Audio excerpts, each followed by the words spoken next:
Meus irmãos, é com alegria que nós estamos nessa noite reunidos como povo da aliança, louvando, cantando ao nosso Deus. Mas certamente todos nós, ou pelo menos a maior parte de nós, tem se preocupado com algumas tensões que têm ocorrido na chamada Terra Santa. Todos nós temos visto vários noticiários acerca dessa disputa de terra e com motivações religiosas, inclusive, para além das econômicas e sociais, de uma região que vive em confrontos há bastante tempo. Desde, principalmente, do ano de 1948, no dia 14 de maio, quando foi declarado oficialmente o Estado de Israel, ele foi dado o direito para aquela faixa de terra. E rodeado de países árabes, quando Israel voltava, inclusive, do Holocausto, fragilizado, cerca de 600 mil habitantes começaram a ocupar aquela região, e os árabes ali já representavam o dobro de sua população.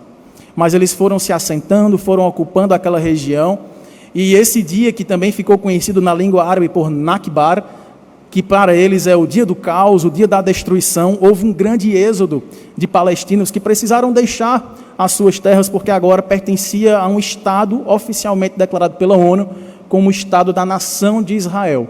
E desde então vários conflitos se estabeleceram, inclusive naquele próprio ano, 5 países se reuniram para uma guerra contra Israel, para invadir Israel e retomar a posse daquela terra, que na visão deles deveria ser Palestina, deveria pertencer aos povos árabes. E naquela guerra, que durou mais de um ano, Israel prevaleceu e venceu a guerra. E tendo avançado as suas tropas militarmente, aquelas ocupações que até então eram militares de Israel, aos poucos foram se tornando familiares, e aquela região começou a ser tomada civilmente por familiares dos militares e pelo próprio povo, que sempre foi assim na história. Como esse povo cresce? O povo judeu se multiplicou, começou a ocupar a maior parte daquela região, né? E daí em diante, várias guerras, a Guerra de 67 e outras tantas, que visavam aquele território, né? A tomada daquele território, especialmente Jerusalém, que é um marco religioso por conta de Maomé, que de lá teria sido assunto aos céus à vista de alguns de seus seguidores. Para o judeu também é de suma importância aquela região de Jerusalém, porque ao lado das mesquitas, da esplanada das mesquitas árabes, há também o resto do segundo templo, do templo reconstruído, que em Roma foi destruído no ano de 70. E lá pertence o muro, e do lado do muro tem essas mesquitas, e tem esse lugar que para os árabes é santo também. Então, por mais que haja essas disputas, né, de judeus e islâmicos com motivações que são diversas, mas também religiosas, a grande pergunta que nós fazemos é: e nós cristãos? Entramos nessa disputa?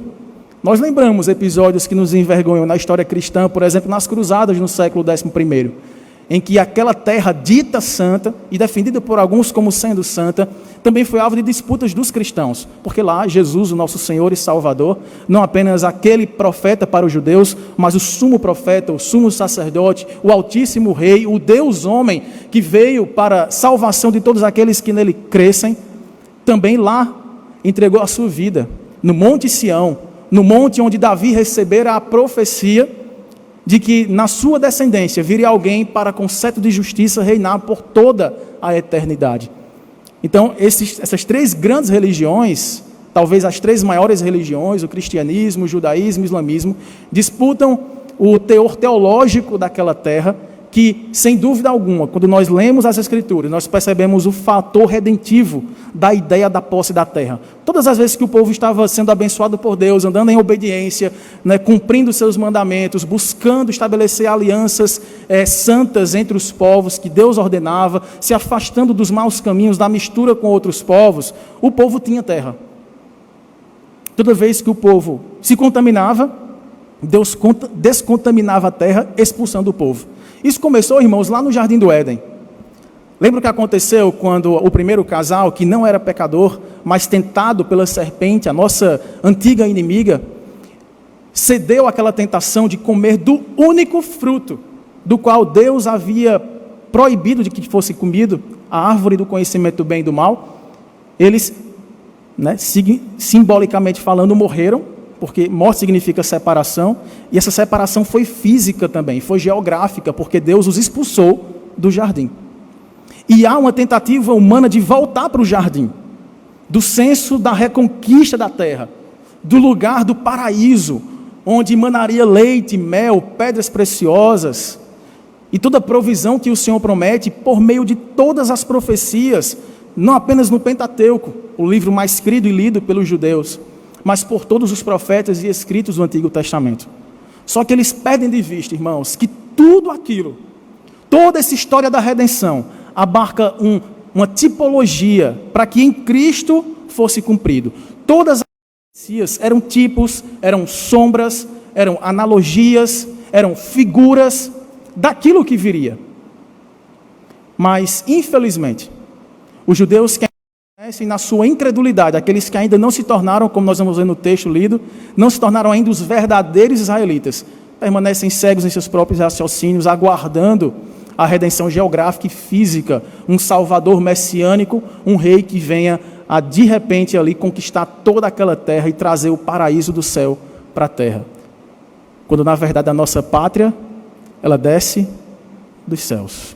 Nós aguardamos, como disse Moisés, no livro dos Heróis da Fé, em Hebreus capítulo 11, naquela narrativa que cita Moisés e os que vieram também com ele, a crerem naquela fé futura, no futuro Messias, no futuro Cristo. Ele mesmo disse: Moisés não ansiava por uma pátria terrena, e sim aquela que desce ataviada dos céus. É para lá que nós estamos voltando para o Éden. Nosso Éden não é aqui. Nosso Éden descerá quando Cristo descer dos céus, voltando a esta terra para restaurá-la. E aí sim, irmãos, estabelecer novos céus e nova terra.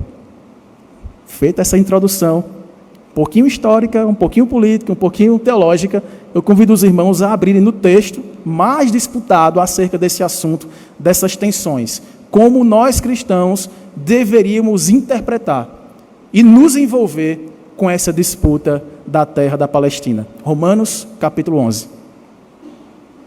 Romanos capítulo 11 nos diz assim a palavra do Senhor.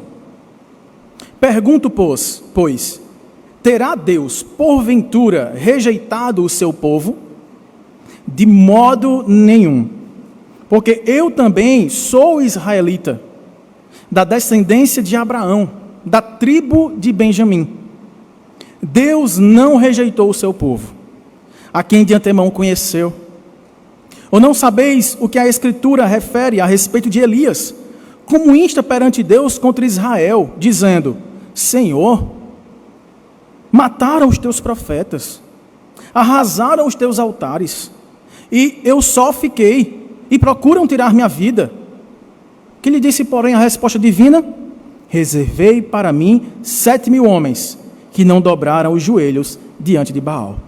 Assim, pois, também agora, no tempo de hoje, sobrevive um remanescente, segundo a eleição da graça.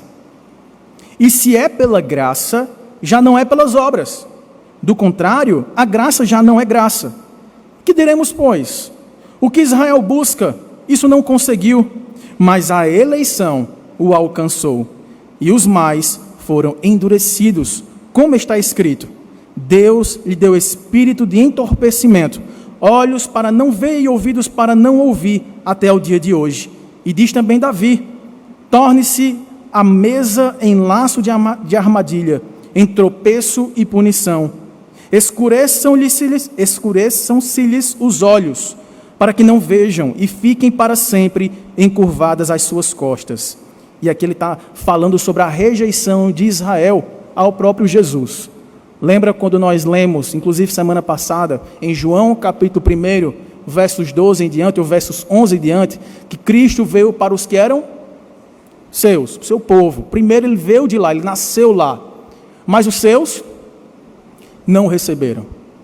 Mas a todos quantos o receberam, mesmo não sendo dos seus, deu-lhes o poder de serem feitos filhos de Deus. A saber, qual o critério? Os que creem no seu nome. Só que Paulo aqui está preocupado porque ele é um israelita. O apóstolo Paulo era apóstolo dos gentios. Gentios são todos os povos que não são judeus. E ele se viu designado por Cristo, chamado pessoalmente por Jesus, quando ainda era Saulo, perseguidor da igreja, a se tornar um pregador que voltasse a sua atenção não apenas para um dos lados, mas especialmente através do seu ministério para com os gentios alcançar gentios e também judeus. Como isso se daria? Os versos seguintes vão explicar. Verso 11. Pergunto, pois, porventura tropeçaram para que ficassem caídos permanentemente?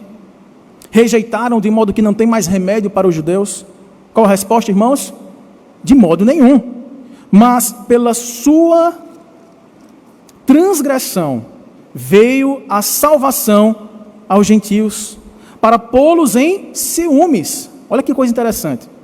Ora, se a transgressão deles redundou em riqueza para os demais povos, para o mundo, e o seu abatimento, o seu endurecimento de coração se tornou em riqueza para os gentios, quanto mais a sua plenitude, quanto mais a sua salvação. Se a sua perdição foi o método misteriosamente usado por Deus para, causando ciúmes, pudesse despertar neles o desejo de desfrutar da mesma paz dos gentios que estavam sendo salvos, que dirá na sua aceitação, quando os verdadeiros israelitas viessem a se arrepender? Como isso será rico, abundante e maravilhoso para o mundo? Esse é o argumento dele. Verso 13. Dirijo-me a vós outros que sois gentios, visto, pois, que eu sou apóstolo dos gentios, glorifico o meu ministério, para ver se de algum modo posso incitar emulação. Aqui é o sentido de ciúme, mas no sentido positivo do ciúme, no efeito de despertar o desejo por buscar a mesma bênção que o meu irmão acaba de desfrutar. Então, para ver se de algum modo posso incitar emulação em quem, gente? Naqueles que são do meu povo, nos israelitas, e salvar alguns deles. Verso 15. Porque, se o fato de terem sido eles rejeitados trouxe reconciliação ao mundo, que será o seu restabelecimento, senão vida dentre os mortos? E se forem santas as primícias da massa, igualmente o será a sua totalidade. Se for santa a raiz, também os ramos o serão. Se, porém, alguns dos ramos forem quebrados, e tu, sendo oliveira brava, foste enxertado em meio deles, e te tornaste participante da raiz e da seiva da oliveira, não te glories contra os ramos. Porém, se te gloriares, sabe que não és tu que sustentas a raiz, mas a raiz a ti. Dirás, pois, alguns ramos foram quebrados, para que eu fosse enxertado. Bem, pela sua incredulidade foram quebrados. Tu, porém, mediante a fé, estás firme, não te ensoberbeças, mas teme. Por quê? Verso 21. Porque se Deus não poupou os ramos naturais, também não te poupará. Considerai, pois, a bondade e a severidade de Deus. Para com os que caíram, severidade, mas para contigo, a bondade de Deus, se nela permaneceres. De outra sorte, também tu serás cortado. Eles também, se não permanecerem na incredulidade, serão enxertados, pois Deus é poderoso para os enxertar de novo.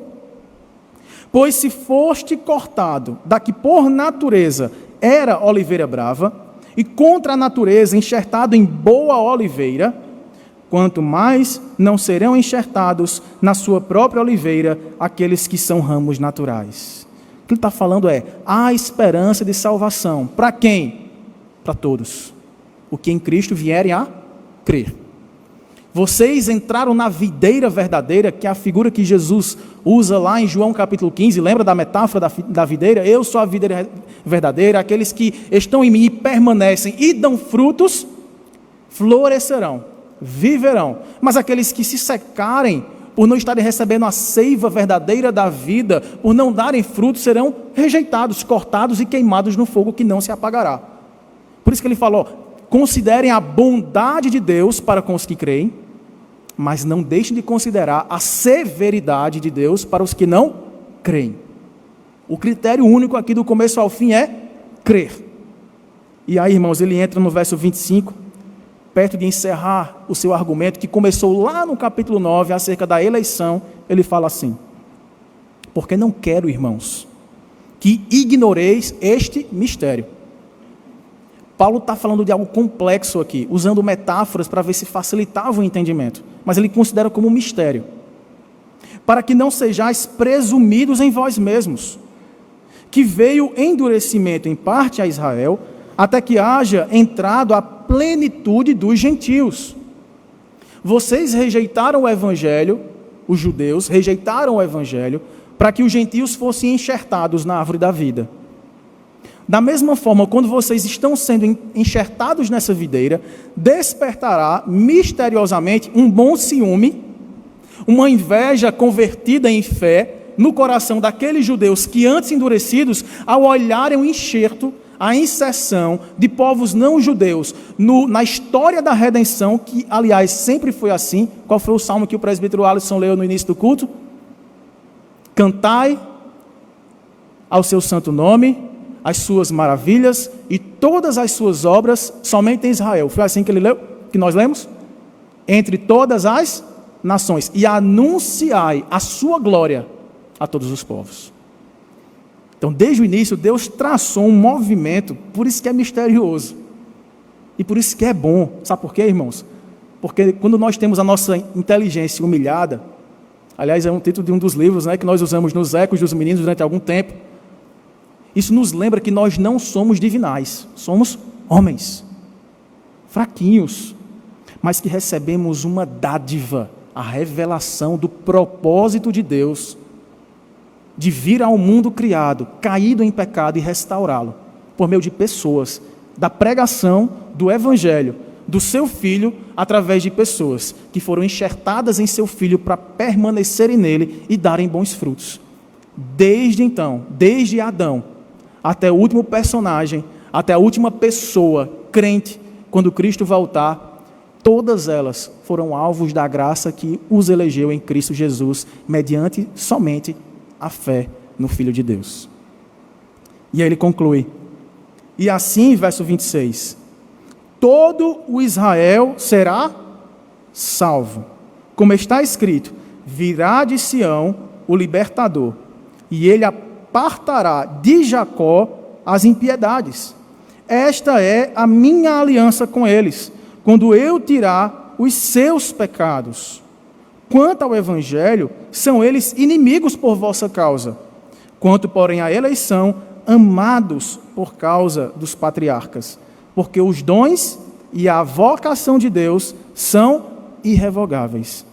Porque assim nós também outrora fostes desobedientes a Deus, mas agora alcançastes misericórdia à vista da desobediência deles, assim também estes agora foram desobedientes, para que igualmente eles alcancem misericórdia à vista da que vos foi concedida. Porque Deus a todos encerrou na desobediência, a fim de usar de misericórdia para com todos. E aí, depois desse mistério mencionado, obviamente por ser mistério, não de todo explicado, ele termina com uma das mais belas doxologias da Escritura. Esse hino, esse cântico de exaltação ao Deus sábio, que embora não compreendamos, os seus planos jamais se frustram. E esse movimento de causar ciúmes aqui e transformar a inveja em fé ali, tudo isso é alvo ou é fruto da sabedoria de Deus, ainda que não as alcancemos por completo. Portanto, eu convido a igreja, finalizando essa leitura, a lermos juntos esses últimos versos 33 a 36. Ó profundidade da riqueza, tanto da sabedoria como do conhecimento de Deus, quão insondáveis são os seus juízos, quão inescrutáveis os seus caminhos. Quem, pois, conheceu a mente do Senhor? Ou quem foi o seu conselheiro? Ou quem primeiro deu a ele, para que ele venha a ser restituído? Porque dele, por meio dele e para ele são todas as coisas. A ele, pois, a glória eternamente. Amém. Maravilhoso Deus, nosso Pai, muito obrigado pela tua palavra. Muito obrigado, Senhor, por revelar o teu plano salvífico a pessoas tão pequenas e merecedoras como nós. Muito obrigado, muito além disso, por nos enxertar em Cristo Jesus, nos tornar teu povo, verdadeiro Israel de Deus, a tua igreja. Fala com a tua igreja nesta hora, Pai. Apesar de quem está falando, que o Senhor mesmo ministra as nossas necessidades, nos dê sabedoria e nos encoraja a, com gratidão, continuarmos dando bom testemunho do Evangelho de Cristo, que a todos alcança e a todos salva. É assim que nós oramos e agradecemos, em nome e para a glória de Jesus. Amém. Meus irmãos, Paulo então escreve essa carta aos Romanos, uma igreja que ele não plantara, estando na região da Acaia, possivelmente em Corinto, após a sua última viagem missionária, de caminho para Jerusalém, onde ele tinha a intenção de passar por Roma e receber um apoio para de lá viajar para a Europa, para fazer cumprir aquela profecia de Cristo, né? Que em Atos capítulo 1, verso 8, disse: vocês serão minhas testemunhas. Aonde? Em Jerusalém, mas não apenas Jerusalém. Eu não vim só para os judeus. Judeia, sim, mas saindo da Judeia. Samaria, povos considerados rivais, inimigos, mas não apenas aquela região de uma suposta Terra Santa. Vocês serão minhas testemunhas em Jerusalém, Judeia, Samaria e até os confins da terra. Paulo desejava chegar até a Espanha. E ele escreve essa carta para de caminho receber esse apoio. Mas não antes, sem ter escrito uma das cartas mais densas. Os irmãos perceberam junto comigo a densidade do raciocínio, né? Dessa revelação do plano da eleição divina para resgatar pecadores que jamais mereceriam a bondade do Senhor, e sim a sua severidade. O apóstolo Paulo faz isso deixando claríssimo qual é o critério que faz com que pessoas saiam do império das trevas e sejam transportadas para o reino do Filho do seu amor.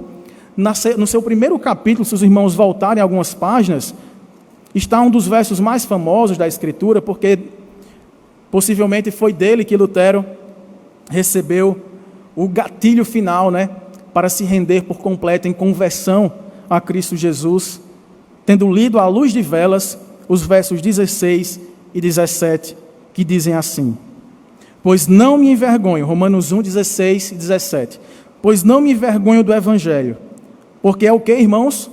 O poder de Deus. Para quê? Para a salvação de quem? De todo aquele que crê, primeiro do judeu e também do grego, visto que a justiça de Deus se revela no Evangelho de fé em fé, como Abacuque já havia escrito: o justo viverá por fé. Paulo diz: olha, eu vou escrever uma carta para vocês. Nessa carta, meu tema é o Evangelho. Deixa eu dizer a vocês o que é o Evangelho. É o poder de Deus para a salvação. Deixa eu dizer a vocês qual o alcance dessa pregação do Evangelho. Todo aquele que nele crê. Etnicamente falando, geograficamente posicionado, fisicamente estabelecido, não.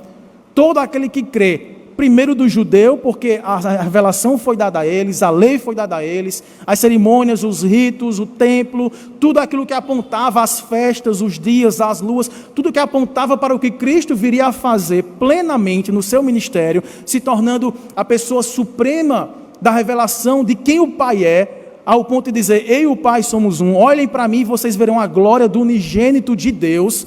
Eles pudessem, olhando para aqueles simbolismos, para a Páscoa, para a libertação, para a santidade dos sacrifícios, para tudo aquilo, eles pudessem, com ansiedade santa, aguardarem a vinda do pleno cumprimento, não da sombra, não para que viesse um novo símbolo, um outro rei, um outro Davi, mas que viesse aquele que de fato é o Deus feito homem, que cumpre todos os ritos, sombras, figuras, festas, dias, tudo aquilo que sobre ele estava escrito. Foi Jesus quem disse em João capítulo 5, verso 39, que as Escrituras, elas mesmas testificam de mim.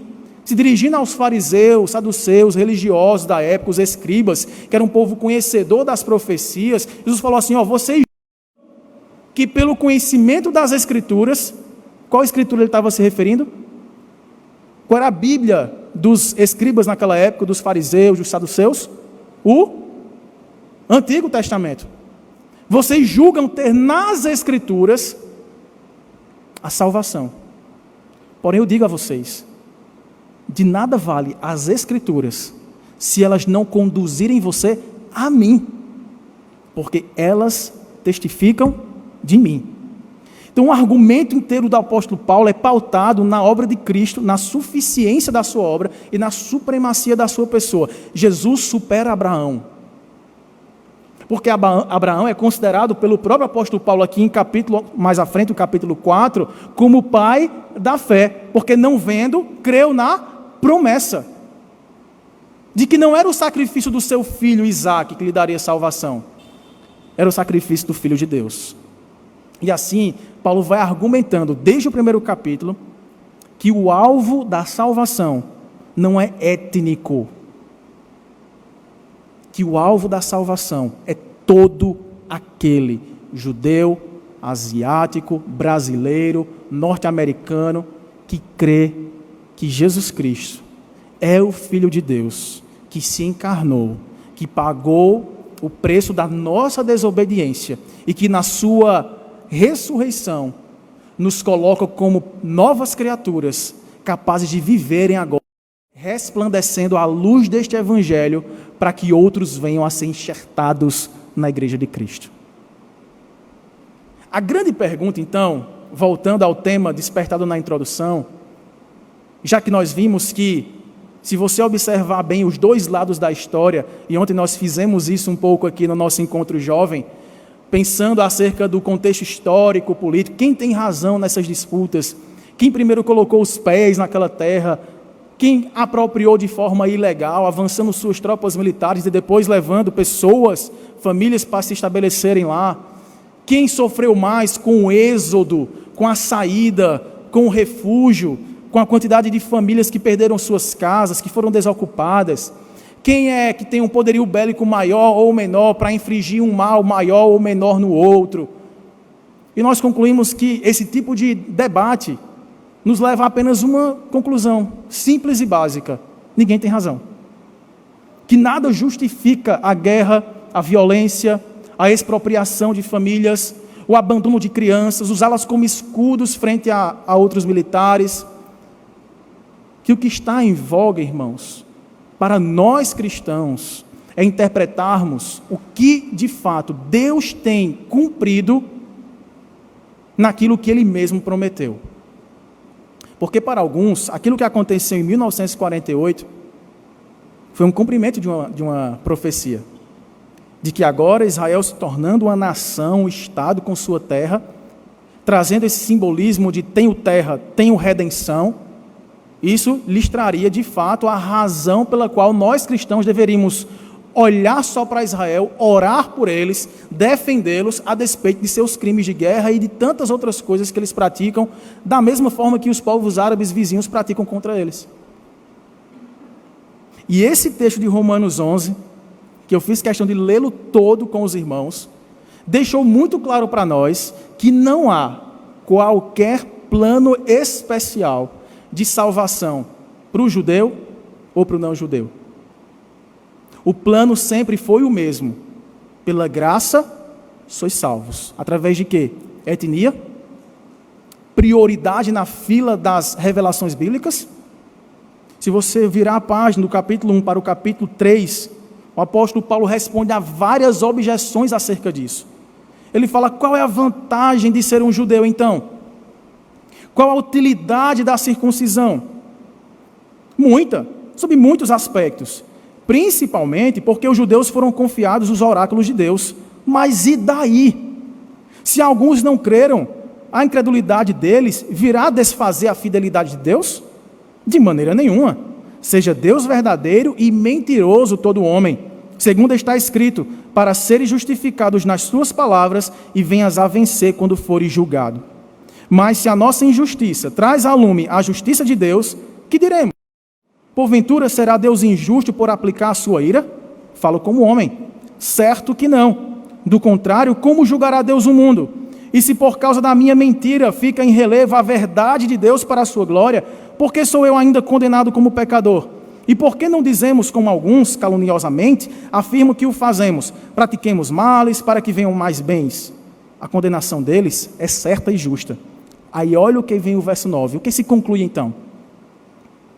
Temos nós qualquer vantagem? Não. De forma nenhuma.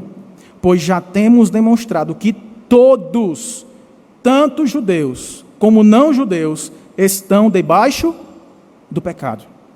Como está escrito, aí ele cita aqui o Salmo 14, que inclusive é um dos poucos salmos que é repetido na Bíblia. Não vou lembrar agora qual é a referência. Depois talvez eu lembre, ou os irmãos se lembrar, pode falar. O Salmo 14 ele é repetido, boa parte dele em outro salmo. 53? Obrigado, Trícia. Ele fala assim, não há um justo, nenhum sequer. Não há quem entenda, não há quem busque a Deus. Todos se extraviaram, a uma se fizeram inúteis. Não há quem faça o bem, não há nenhum sequer. A garganta deles é sepulcro aberto, com a língua urdem engano. Veneno de víbora está nos seus lábios, a boca eles a têm cheia de maldição e de amargura. São seus pés velozes para derramar sangue. Nos seus caminhos há destruição e miséria. Desconheceram o caminho da paz. Não há temor de Deus diante de seus olhos. Que vantagem é essa em ser etnicamente favorecido por receber primeiro a revelação de Deus? Paulo havia dito, a vantagem de tendo recebido, poder usufruir disso e entre as nações cantar sobre isso para que haja salvação de todo aquele que nele crê. Que privilégio, irmãos, recebeu a nação de Israel, para tendo recebido a revelação de Deus, ser canal, um instrumento de salvação aos demais povos. Mas o que eles fizeram? Fracassaram em sua missão. Se tornaram exclusivistas. Você quer ser crente? Torne-se judeu. Você quer ser crente? Seja circuncidado. Você quer ser crente? Celebre as festas judaicas. E como isso está em moda nas igrejas hoje, neopentecostais especialmente.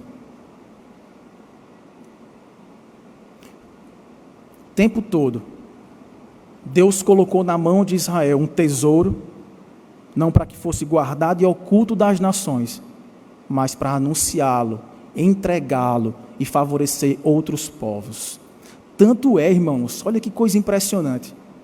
Quando Abraão, que é considerado o pai da fé, porque creu no descendente da mulher que esmagaria a cabeça da serpente, ele dá o dízimo dos despojos de uma guerra vencida para defender o seu sobrinho Ló. Ele dá os dízimos ao sacerdote. Qual era o nome do sacerdote? Melquisedeque. Nada a ver com a família de Abraão, de onde nasce a nação de Israel.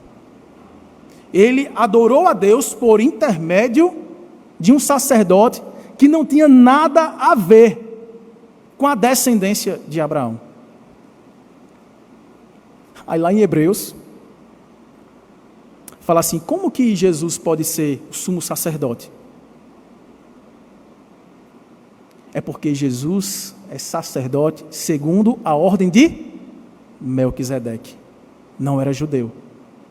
Para demonstrar, para ficar claro que a salvação desde o princípio visava a todos os povos. Como diz em Apocalipse, na visão antecipada da igreja que canta no céu, digno é o Cordeiro que venceu, que foi ressurreto e que vive para reinar eternamente sobre a igreja. A visão de João é todos os povos, de todas as línguas, tribos e nações, cantando a mesma música e no tom correto, louvando ao Cordeiro de Deus que tira o pecado do mundo. Não aquele cordeirinho, mas o Filho de Deus. Não o sangue de bodes e carneiros, vacas e bois, o sangue do Filho de Deus. Para que todos possam se achegar junto ao trono da graça e serem súditos do mesmo Rei, do Senhor, Criador de todas as coisas e Redentor nosso, o Senhor Jesus Cristo, que nos amou, sendo nós ainda pecadores, que já nos conhecia e já sabia o nosso nome. E como diz o salmista Davi no Salmo 139, quando éramos uma substância ainda informe, ele já nos via, já nos conhecia e já tinha escrito e determinado cada um dos nossos dias, onde eles seriam vividos, que língua falaríamos, que costumes teríamos, qual cultura tentaríamos redimir pela pregação do Evangelho, e todos estes dias foram escritos e determinados quando nenhum deles havia ainda, a fim de quê, irmãos? A fim de que fôssemos chamados filhos do Altíssimo.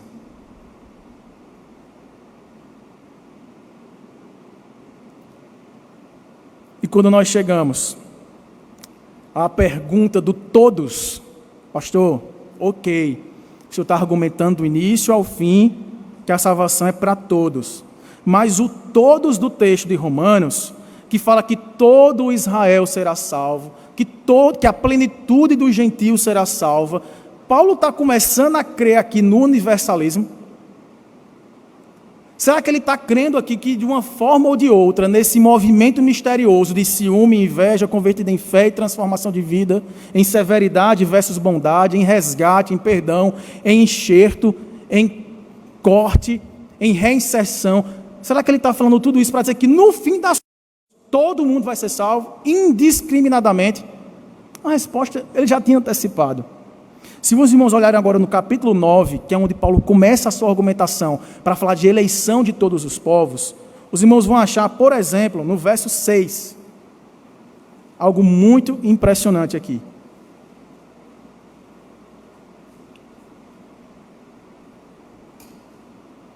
No verso 6, Paulo fala assim, vamos ler juntos esse verso? E não pensemos que a palavra de Deus haja falhado. Por quê? Porque nem todos os de Israel são de fato israelitas. Em que contexto Paulo está falando aqui? Eleição.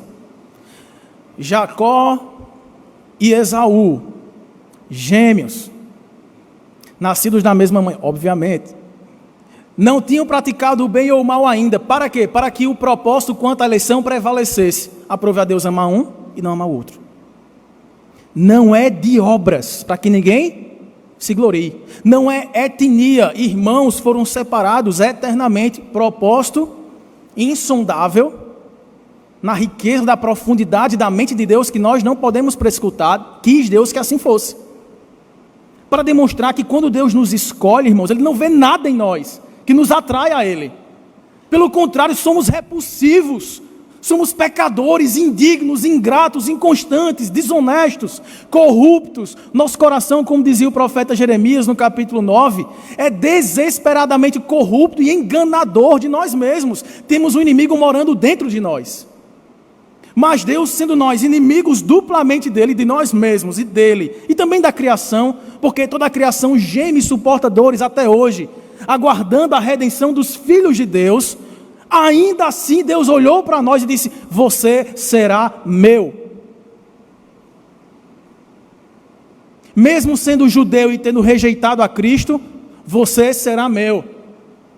Mesmo sendo brasileiro e tentando dar um jeitinho em tudo, você será meu.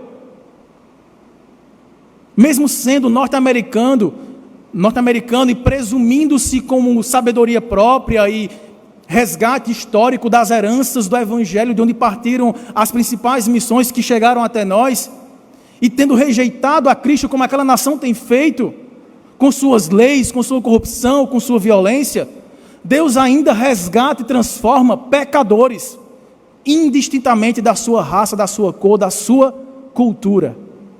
Ele o faz por amor, através da sua graça, por intermédio do seu Filho. Não há aqui, irmãos, o uso indiscriminado do todos. Nem todos os de Israel são israelitas. Os verdadeiros israelitas, como vai dizer os versos 12 e 13 do capítulo seguinte, capítulo 10, são aqueles que creem. Olha que coisa maravilhosa. E sabe como é que o apóstolo Paulo faz? O fundamento dele o tempo todo é profecia. Se você está com a Bíblia de estudos aí, você percebe que ele está o tempo todo citando profetas. Oséias, Abacuque, Joel, Isaías, Ezequiel. O tempo todo ele está citando a Bíblia dos judeus. A dos cristãos é mais completa, porque há páginas após o Novo Testamento que são a correta interpretação de tudo aquilo que sobre Cristo estava escrito na Antiga Aliança. E é aqui que o apóstolo Paulo, no capítulo 10, versos 12 a 13, diz assim, com toda a autoridade, Vamos ler juntos, irmãos, para não restar dúvida e a palavra entrar no nosso coração. Pois não há distinção entre judeu e grego, uma vez que o mesmo é o Senhor de todos, rico para com todos os que o invocam. Porque todo aquele que invocar o nome do Senhor será salvo. Profeta Joel. Qual é o critério para ser salvo? Fé somente. Mas interessante, como tem gente que se diz reformado, crente reformado, que está usando suas redes sociais para levantar a bandeira de uma defesa cega a uma nação que ataca a outra, dizendo que está defendendo um ponto de vista do apóstolo Paulo, usando Romanos capítulo 11, para dizer, olha, no fim das contas, já que todo Israel será salvo, quando Cristo voltar de alguma forma, mesmo os que não crerem nele, serão enxertados na videira verdadeira, mesmo que negando o seu favor, rejeitando o Messias, até então, Deus dará um jeito de, após uma grande batalha, a batalha do Armagedon, para aqueles que são dispensacionalistas, né? Que creem num futuro de forma cronológica, com eventos que vão se suceder, como se o milênio ainda viesse a acontecer, como se a nova era ainda estivesse por vir, como se o reino de Deus ainda viesse a ser consumado, quando Cristo falou, olha, o meu reino já está entre vós, o milênio já começou, o período do reino milenar, no tempo de completo, não que signifique 1000 anos, mas a completude do reino de Deus começou quando ele venceu e reinou sobre a morte, Satanás e o pecado. E desde então ele tem salvado todas as nações, irmãos. Não apenas a partir da sua morte histórica e temporalmente datada, mas através da fé futura daqueles que vieram antes dele, de Adão, que chamou sua esposa não varoa, mas Eva, mãe de todos os viventes, num contexto de morte espiritual, quando creu na promessa que viria dela, imerecidamente, um vencedor, um homem perfeito, santíssimo, que nos daria a paz, a tão desejada e sonhada paz, a tão autoproclamada paz, só vem por meio da fé em Jesus. Do mesmo jeito que eu poderia dizer, irmãos, no próximo domingo, todos que estão aqui vão vir para cá? Eu posso dizer assim, irmãos, até domingo, hein? Quero ver todo mundo aqui. Esse todo mundo é todo mundo que eu quero ver aqui no próximo domingo? Ou o contexto vocês entendem que é, quero ver todo mundo aqui, é todo mundo que está aqui, esse público específico, separado por um critério, aqueles que já estão aqui, eu quero e desejo vê-los no próximo domingo. Assim também deve ser o uso das palavras todos, toda, todo, tudo na Escritura. Há seu contexto. O tempo todo o raciocínio de Paulo é, somente passarão pelos portais eternos, por onde entrou o Rei da Glória, por onde o tapete da salvação, que receberá as pegadas dos filhos de Deus, serão aqueles que creram em Jesus Cristo para a salvação. Não há salvação em nenhum outro que não seja em Jesus, o Filho de Deus. A nós, irmãos, cabe continuar crendo, pregando a todos. Cabe a nós continuar orando pela paz de todos, porque a paz é fruto de salvação. E Paulo, eu não vou ter mais tempo de desenvolver verso a verso, mas só para ficar nos versos 11 e 24, Paulo faz essa metáfora, né, da oliveira silvestre e a cultivada. Ele fala, olha, aquela oliveira velha, nós tiramos um ramo na horticultura e colocamos no tronco de uma outra oliveira, uma cultivada, uma mais saudável, a fim de que aquele ramo possa florescer. O caminho contrário também poderia ser possível na horticultura. Trazer o ramo de uma videira saudável e colocá-la em outra, em uma videira brava, que está doentia, e ela pudesse ali, aquele ramo saudável, trazer um revigor para aquela outra oliveira. Nessa imagem, nessa figura, o apóstolo Paulo está dizendo, de alguma forma, o plano de Deus de salvar a todos envolveu uma ordem de fatores que começou com os judeus, precisou passar pelo desprezo dos judeus para que os ramos gentios fossem enxertados. Mas não fiquem soberbos, gentios, porque do mesmo jeito que alguns ramos, uma vez enxertados, foram cortados por não darem frutos, isso pode acontecer com vocês também. Mas enquanto vocês se mantiverem dando bom testemunho, crendo em Jesus, desfrutando da paz, respeitando o próximo, pregando o amor, negando a violência, a presunção dos seus próprios corações, os outros, os judeus, olham para vocês e com essa invejinha, com esse ciúme, com essa emulação, eles desejarão desfrutar da mesma paz que vocês desfrutam. E eles serão inseridos na videira ou na oliveira novamente. Mas tenham cuidado, e eu quero encerrar lendo novamente os versos finais dessa porção, porque quando ele fala, a partir do verso 20, bem, pela sua incredulidade foram quebrados, tu, porém, mediante a fé, estás firme. Hoje estás firme. Mas olha agora, não te ensorbebeças, mas teme ao Senhor o tempo todo. Porque se Deus não poupou os ramos originais, os judeus, os naturais, também não te poupará. Considerai, pois, a bondade e a severidade de Deus, para com os que caíram, severidade, mas para contigo a bondade de Deus, se nela permaneceres. De outra sorte, também tu serás cortado. E aqui, irmãos, ele não está pregando em hipótese alguma a perda da salvação. Ele está se referindo àqueles que, por tradição, se veem como crentes, frequentam a igreja, carregam a Bíblia debaixo do braço, tomam a ceia, são batizados, são embresados numa comunidade de fé e se acham, portanto, agora salvos e podem sair daqui e viver a vida que bem entenderem. Esses dão sinais de que nunca dariam frutos verdadeiramente, portanto serão cortados e queimados em fogo inextinguível. Verso 23, eles também, se não permanecerem na incredulidade, serão enxertados. Pois Deus é poderoso para nos enxertar de novo. Pois se foste cortado, da que por natureza era oliveira brava, e contra a natureza, enxertado em boa oliveira, quanto mais não serão enxertados na sua própria oliveira aqueles que são ramos naturais. É o caminho de vai e vem. Uns se tornam testemunhos para outros. Judeus desprezaram a Cristo, os gentios foram enxertados. Judeus invejaram esse movimento e desejaram desfrutar disso e foram enxertados.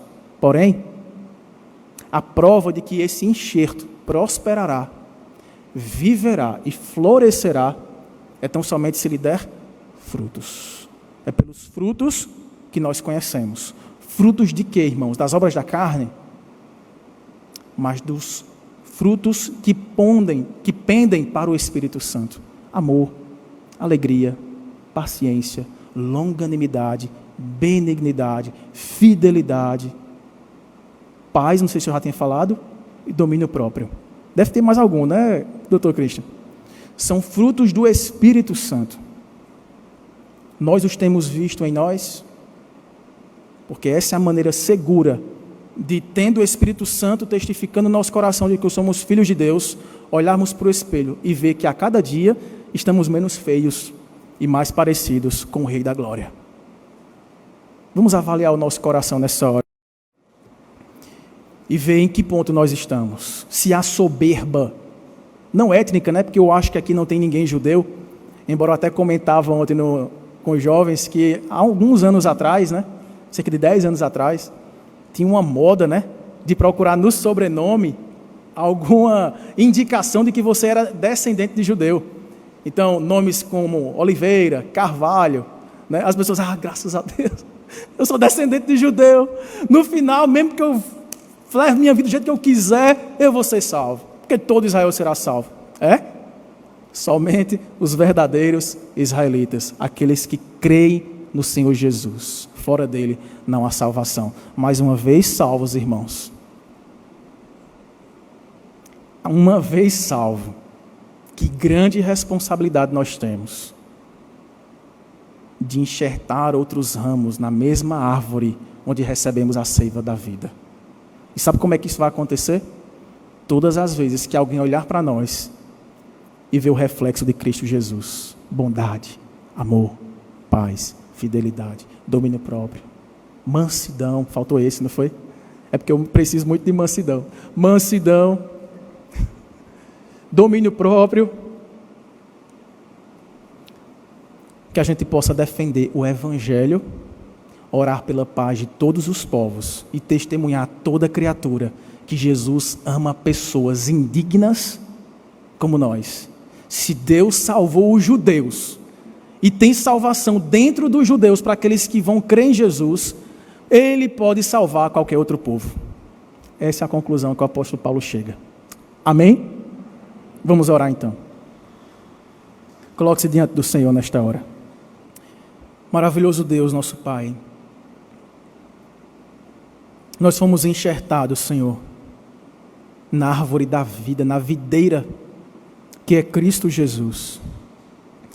Não por qualquer movimento próprio, Senhor. Não por qualquer aspecto da nossa própria vida, passada, presente ou futura, mas simplesmente pela Tua graça, pelo Teu amor incondicional. Muito obrigado, Senhor, por tão grande salvação. Mas não nos permita, Senhor, que Jesus Cristo, que para nós hoje declaramos ser a pedra angular, pedra de salvação, se torne pedra de tropeço. Não nos permita, Senhor, abandonarmos a fé e trilharmos caminhos místicos, idólatras, de salvação, através de movimentos étnicos, água do Rio Jordão, o toque na pedra, na tumba em que o teu filho foi sepultado e depois saiu de lá ressurreto.